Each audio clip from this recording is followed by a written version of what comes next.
안녕하세요, 크립토 노마드입니다. 크립토 마켓에 서서히 훈풍이 다시 불어오는 것 같습니다. 비트코인이 저항을 맞고 후퇴하는 듯 하더니 다시금 시원하게 46,000달러대를 회복했습니다. 시장에서는 47,000달러 지지를 받고 50,000달러 돌파 테스트를 하는 것을 단기적인 황소 세력의 목표로 제시하고 있는 모습입니다.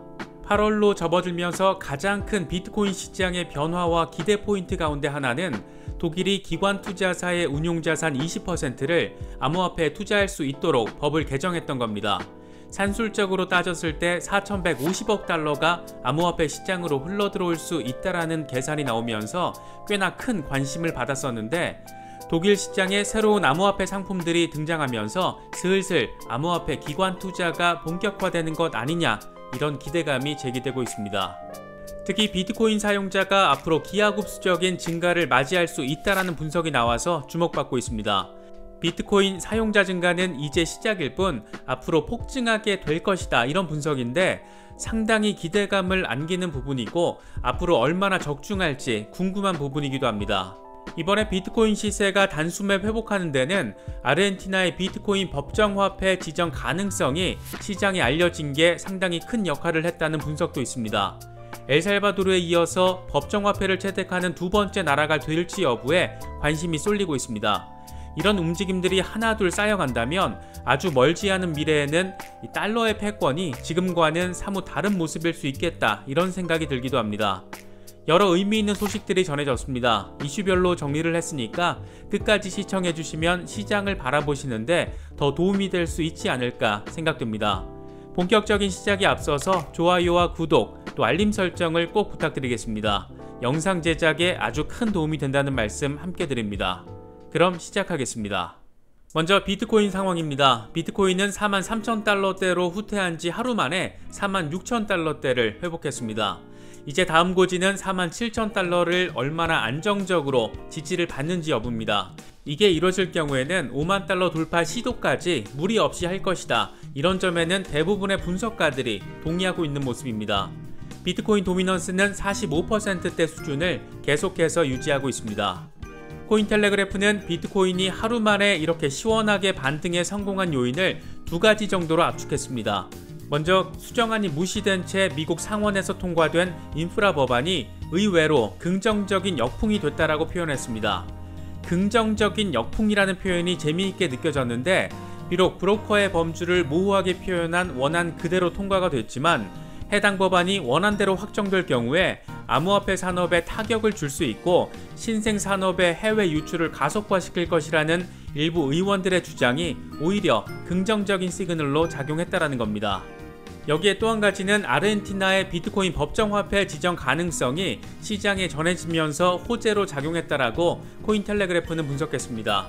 그러면서 황소 세력들이 휴식을 취할 수 있는 수준은 47,000달러대가 될 것이다, 이렇게 예측했는데 47,000달러에서 50,000달러 사이에 이 차익 실현 목적의 매도 물량이 쏟아져 나올 수도 있는 만큼 주목해서 바라볼 필요가 있는 그런 구간이라고 생각됩니다. 스위스 핀테크 기업 레온테크가 독일과 오스트리아에서 암호화폐 증권 판매를 시작했다라는 소식도 전해졌습니다. 독일 금융당국은 8월 2일부터 고정된 투자 규칙을 가진 이른바 특수펀드가 비트코인 등 암호화폐 자산의 최대 20%를 투자할 수 있도록 했습니다. 연금회사와 보험사 등 기관 투자자만 접근할 수 있는 이 펀드는 현재 1조 8천억 유로, 달러로 환산하면 2조 1천억 달러를 운용하고 있습니다. 산술적으로 4,150억 달러 규모의 자본이 암호화폐 시장으로 유입될 수 있다는 겁니다. 레온테크는 이런 투자 환경이 법적으로 조성된 상황에서 선제적으로 투자 상품을 출시한 것으로 볼 수 있습니다. 이 회사는 비트코인과 이더리움, 비트코인 캐시, 또 라이트코인 등 모두 18개 암호화폐에 노출된 상품을 출시했는데 이 상품은 프랑크푸르트 공개시장에서 거래됩니다. 개인은 물론 기관들까지 투자할 수 있는 환경이 독일에서 조성된 만큼 기관 진입이 어느 정도 이루어질 수 있을지 상당한 관심을 받고 있습니다. 이런 가운데 비트코인 사용자 증가가 포물선을 그리면서 기하급수적으로 증가하는 국면에 이제 막 들어갔다, 이런 분석도 나왔습니다. 이 같은 분석은 암호화폐 분석가 윌리우가 작성을 했는데 사용자 증가가 급등 국면에 들어간 만큼 비트코인 가격 역시 급등할 것이라는 점을 암시하고 있는 그런 자료로 받아들여지고 있는 모습입니다. 윌리우는 비트코인 사용자는 현재 1997년에 인터넷 사용자와 비슷하다고 밝혔는데, 하지만 비트코인 성장 속도가 더 빠르기 때문에 4년 뒤에는 비트코인 사용자는 10억 명이 될 것이고, 이건 2005년의 인터넷 사용자와 비슷한 수준이라고 설명했습니다. 이 같은 윌리우의 분석에 대해서 비트코인 아카이브는 사람들이 혁신 기술을 받아들이는 속도를 보여주는 S커브를 함께 공유했는데, 이를 통해 비트코인 사용자가 폭증할 수 있다는 점을 강조했습니다. S곡선은 혁신가가 만든 기술을 얼리 어답터가 받아들이면서 폭증 단계로 들어가게 되고, 초기 다수자, 또 후기 다수자, 늦가기 등 차례로 받아들인다는 개념을 가지고 있습니다. S커브는 얼리 어답터까지를 도입기로 보고, 초기 다수자 단계를 발전기, 후기 다수자 단계를 성숙기로 구분합니다. S곡선은 얼리 어답터 국면 후반부터 기술 수용자가 급증하는 것을 보여주는데, 전체 숫자의 10%까지를 얼리 어답터로 분석하면 지금이 비트코인 얼리 어답터 단계 후반기에 사용자 급증 단계로 볼 수 있고, 이후에는 사용자가 폭증할 수 있다는 점을 그래프는 보여줍니다. 실제로 이런 상황이 비트코인 시장에서도 그대로 적용된다면 비트코인은 지금보다 훨씬 더 큰 가치를 가지게 될 것으로 예상해 볼 수 있을 것 같습니다. 공급량은 한정되어 있는데 사용자가 이렇게 폭증을 하게 되면 시세 역시 그만큼 증가할 수밖에 없다라는 그런 기대감이 깔려 있는 것으로 볼 수 있을 것 같습니다. 비트코인 사용자가 이렇게 단숨에 크게 늘어날 수 있는 상황을 꼽아보자면, 대표적인 사례로는 한 나라의 법정화폐 지정이 될 수 있을 겁니다.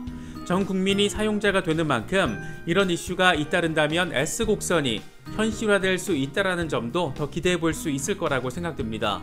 그래서인지 아르헨티나의 비트코인 법정화폐 지정 가능성은 더욱더 시장의 주목을 받고 있는 모습입니다. 암호화폐 전문 매체 디크립트 보도 내용을 보면 알베르토 페르난데스 아르헨티나 대통령은 자신의 회의론에도 불구하고 비트코인이 아르헨티나 경제에서 더 큰 역할을 한다라는 아이디어를 받아들일 수 있다라면서 비트코인에 대한 개방적인 입장을 보였습니다.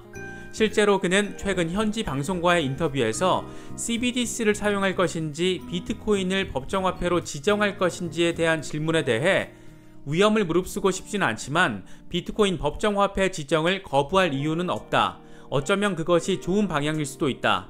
엘살바도르는 인플레이션 효과를 상쇄할 수 있다는 것을 장점으로 내세운다. 이렇게 밝혔습니다. 하지만 페르난데스 대통령은 인플레이션 해지 수단으로서의 비트코인의 기능에 대해서는 다소 조심스러운 입장을 취했습니다. 그는 이 문제는 전 세계적인 논쟁이고 많은 사람들이 비트코인 가격 급등에 대해서 우려하고 있다라고 설명했습니다. 현재 아르헨티나는 50%에 이르는 인플레이션으로 인해서 페소화의 가치가 폭락하고 있는 만큼 암호화폐에 대한 관심이 이전과 비교했을 때 상당히 높아진 상황입니다. 실제로 지난 7월 아르헨티나에서 급여를 암호화폐로 지급받을 수 있도록 허용하는 법안이 발의가 됐고, 통화 약세와 정부 보조금으로 인해서 전기요금이 무척 싼 상황이기 때문에 채굴업체들이 아르헨티나로 몰려들고 있는 것으로도 전해지고 있습니다. 과연 아르헨티나가 엘살바도르에 이어서 두 번째 비트코인 법정화폐 지정 국가가 될 것인지, 또 중남미에서 이런 흐름이 얼마나 시너지를 내면서 확산할 수 있을지 관심이 커지고 있습니다. 이런 가운데 캐나다의 유명 임상심리학자가 비트코인이 금보다 더 훌륭하다, 이런 점을 언급하면서 주목받고 있습니다. 토론토 대학교 심리학과 교수인 조던 피터슨은 최근 자신의 팟캐스트를 통해 비트코인 미래의 돈이라는 제목의 영상을 올렸는데, 피터슨 교수는 비트코인은 부패하지 않는 언어를 제공한다는 점에서 금보다 낫다, 매우 흥미로운 지점이다, 이렇게 밝히면서 비트코인은 탈중앙화돼 있고 파괴하거나 멈출 수 없다, 어떤 행정 통제 대상도 아니다, 이렇게 강조했습니다. 요즘 같은 시기에는 미국 상원과 하원 의원들이 이런 영상을 좀 보고 공부를 좀 했으면 좋겠다, 이런 생각이 들기도 합니다. 요즘 에이다, 카르다노에 대한 관심이 정말 뜨겁습니다. 알론조 하드포크를 통해 스마트 컨트랙트를 구현하게 되는 만큼 시세 역시 급등세를 보이고 있습니다. 에이다는 $2를 다시 회복하면서 8월 13일 오후 코인게코 기준으로 전체 암호화폐 시가총액 3위에 이름을 올렸습니다. 8월 말에 일본 암호화폐 거래소 최초로 비트포인트가 카르다노를 상장한다는 소식과 더불어서 곧 완료되는 알론조 하드포크에 대한 기대감이 시세를 견인해내고 있는 그런 모습을 보이고 있습니다. 이더리움과 관련해서도 재미있는 소식이 전해졌습니다. 최근 포춘이 잡지 표지 작품이 포함된 NFT 256개를 개당 1이더에 판매해서 엄청난 인기를 끌었는데, 이를 통해서 이더리움 429개, 130만 달러 상당을 확보했습니다. 포춘은 이번 NFT 판매로 취득한 이더리움을 당장 팔지 않고 보유하겠다라고 밝혔는데, 그만큼 지금보다 앞으로 더 큰 시세 상승이 기대된다는 점을 포춘 역시 확실히 인식하고 전략적인 투자의 개념으로 접근하고 있는 것으로 보입니다. 이더리움 역시 비트코인과 마찬가지로 강세를 보이면서 현재 3,200달러를 회복한 상태입니다. 8월 5일 런던 하드포크 이후에 무려 37,000이더 넘게 소각이 됐고, 24시간 기준으로 1분에 3.3이더가 계속해서 사라지고 있는 상황입니다. 과연 이더리움의 가치가 어떻게 또 얼마나 바뀌게 될지 상당히 궁금한 지점입니다. 인터넷 커뮤니티를 보면 요즘 적지 않은 분들이 수익을 실현했다라는 글들을 쉽게 접할 수 있습니다. 그만큼 지금의 상승장이 기회의 장이 되고 있는 그런 모습이 아닐까 생각됩니다. 구독자분들께서도 지금의 상황 전략적으로 잘 활용하셔서 의미 있는 결실 맺으실 수 있기를 기원하겠습니다. 이번에 준비한 소식은 여기까지입니다. 영상이 도움이 되셨다면 좋아요와 구독, 또 알림 설정을 꼭 부탁드리겠습니다. 영상 제작에 아주 큰 도움이 된다는 말씀 함께 드리겠습니다. 시청해주셔서 감사합니다. 지금까지 크립토 노마드였습니다.